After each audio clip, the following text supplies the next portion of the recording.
আসসালামু আলাইকুম। আজকে আমি ঝাল ঝাল টাকি মাছের ভর্তা করব।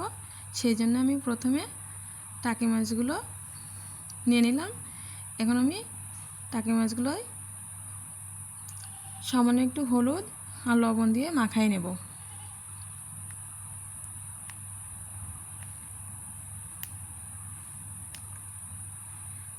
আমার মাছগুলো ভালোভাবে মাখানো হয়ে গেছে। এখন চুলায় কড়াই বসিয়ে দিলাম। কড়াইটা গরম হয়ে গেছে, তেল দিয়ে দিলাম। এবার দিয়ে দেব মাছগুলো।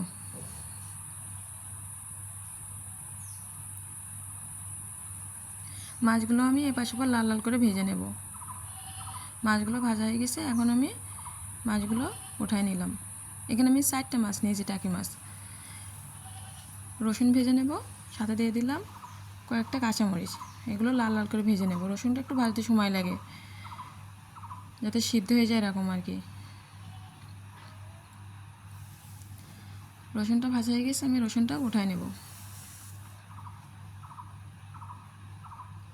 এখন আমি কয়েকটা শুকনো মরিচ ভেজে নেব। এই একই তেলের ভিতরে এবার দিয়ে দেবো বেশ খানিকটা পেঁয়াজ কুচি। এটাও আমি লাল লাল করে ভেজে নেব।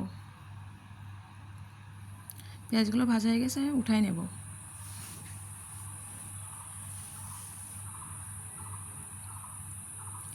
এখন সব কিছু কমপ্লিট, চলে আসলাম শিলপাটায়। হালকাভাবে একটু পোতা দিয়ে থেতে করে কাঁটাগুলো বেছে নেব। কাঁটাগুলো ভালোভাবে বাছতে হবে, নাহলে আবার খাওয়ার সময় মুখে বাঁধবে।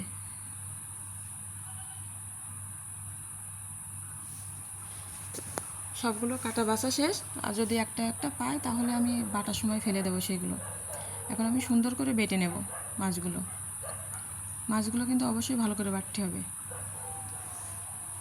নাহলে ওর ভিতরে আবার কাটা কাটা বাঁধবে যদি থেকেও থাকে। আর যদি ছোটো, অনেক সময় আছে ছোটো কাটাগুলো বাটার সাথে সাথে একেবারে ফিনিশিং হয়ে যাবে।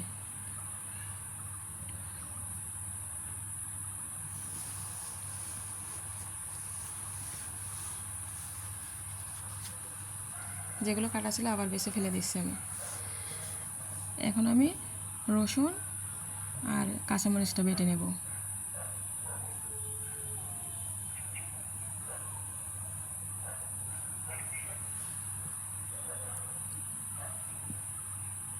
শুকনো মরিচগুলোও বেটে নেব।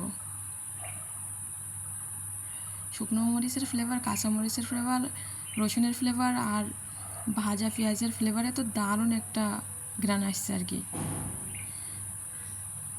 মানে ঘ্রাণেই বোঝা যাচ্ছে যে অনেক টেস্টি হবে এটা।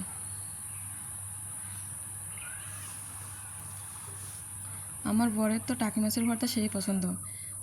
যে ভাজা তেলটা ছিল সেটাও দিয়ে দিলাম, দিয়ে আরেকটু বেটে নেব।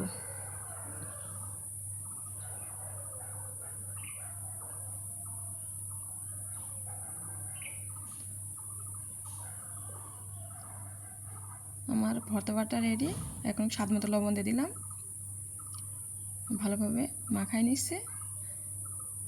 একেবারে শিলপাটা মুছে মুছে নিয়ে নেবো, যাতে একটুও না থাকে লেগে।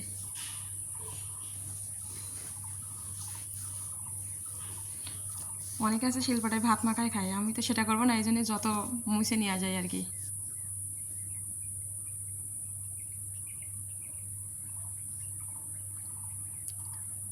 তৈরি হয়ে গেল ঝাল ঝাল